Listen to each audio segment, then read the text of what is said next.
বন্ধুরা, প্রচণ্ড গরম থেকে বাঁচতে লোকজন ফ্যান অথবা এসির বাতাস খায়। এমন ঘটনা, এমন দৃশ্য আমরা প্রায় দেখি। কিন্তু কখনো কি শুনেছেন গরম থেকে রক্ষা পেতে ষাঁড় গরু ব্যাংকের এটিএম বুথে ঢুকে পড়েছে? হ্যাঁ, এমন কাণ্ড ঘটেছে ভারতের উত্তরপ্রদেশে।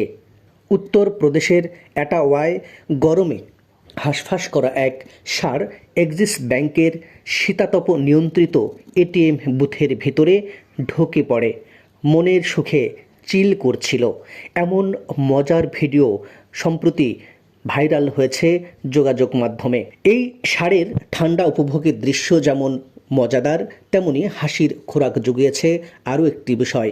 এটিএম ব্যবহার করতে আসা লোকজন ষাঁড়টিকে দেখে ভেতরে ঢুকতে কিছুটা ইতস্তত বোধ করেছেন, যার ফলে কেউ কেউ এটিএম বুথের বাইরেই দাঁড়িয়ে আছেন। তবে যাদের জরুরি ভিত্তিতে টাকার দরকার ছিল, তাদের ভাগ্য ভালো, পাশের আরেকটি বুথ ছিল, ফলে তারা রক্ষা পেয়েছেন।